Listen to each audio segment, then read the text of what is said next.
जसपेड़ा के अंदर पंचायत थी, जो हाईवे है शामली हाईवे, उस पे से कट की मांग थी। जिन खत्तों में रास्ता नहीं है वहाँ रास्ते की मांग थी, पानी की निकासी की मांग थी। तो कई मांगे आज की थी, तो उन पे जो है आज पीडी साहब आए थे और प्रशासनिक अधिकारी थे। तो बात तो काफ़ी देर डेढ़ घंटा तक चली है, लेकिन कोई सोल्यूशन नहीं निकल पाया है।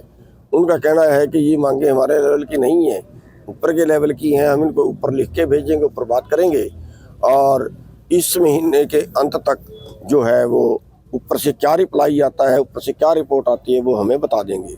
और 4 तारीख को फिर यहाँ पे महापंचायत की जाएगी और तब तक जो भी रिजल्ट आता है उस पर अगली रणनीति 4 तारीख में बनेगी।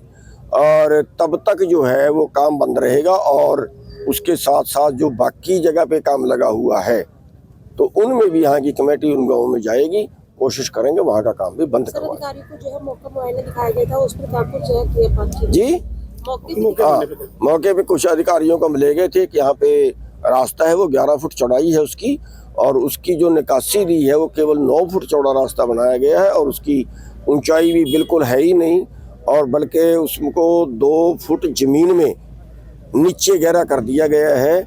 यानी ये इनकी थ्योरी जो है ये हमारी समझ में नहीं आई और ना वो समझ आ पाए, तो वो एक बड़ी लाजवाब चीज़ है। और ऐसी कई जगह पे ऐसे ही कर रहे हैं कि पानी की निकासी जो है वो भी वहीं से है, 2 फुट गहरा कर देते हैं और जो रास्ता है वो भी वहीं से है।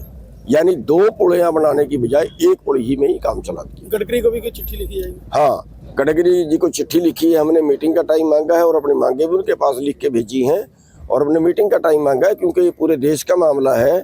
रास्ते जो है वो कम ऊंचे छोड़ रहे हैं, कम चौड़े छोड़ रहे हैं, पानी की निकासी नहीं है। खेतों पे जो रास्ते साइड से लगने चाहिए, किसी के 2 फाड़ हो गए, उनको जो है वो नहीं, वहाँ पे रास्ता छोड़ रहे हैं, सर्विस लाइन छोड़ ही नहीं रहे कहीं भी। तो ये सारे मैटर हैं, इन सारे मैटरों को लेके गडकरी साहब को चिट्ठी लिखी है और शायद उनसे मिलने का टाइम मिल जाए। और इनको भी हमने बोला है कि गडकरी साहब मीटिंग करेंगे और हमारी बात सुनेंगे, तभी वहाँ से हल उसका निकलेगा। तो ये इससे लग रहा है कि जो अधिकारी हैं वो भ्रष्टाचार में डूबे हुए हैं। देखिए, भ्रष्टाचार की तो जड़ें फैली हुई हैं और भ्रष्टाचारियों का एक का बहुत है, वो संगठित बहुत है, नीचे से ऊपर तक जो है वो कोई किसी की पोल लीक नहीं करता। और ये भी जो भ्रष्टाचार का मामला है, वे जो पुल है वो लगना तो चाहिए 18 फुट का और वो लगा दिया 12 फुट का, ताकि उसके ऊपर जो मिट्टी गिरनी थी वो कम गिरनी पड़े और वो पैसा ठेकेदार को बच जाए। आगे क्या कर रहे हो वो सारा एक बार आ जाए वो बता दें, ताकि हम अगला फैसला जो है वो ले सकें और कमेटी वाले जो है वो पीछे आ जाए। तब तक हम भी अपनी राय कर लें कि हमारा अगला कदम क्या होगा।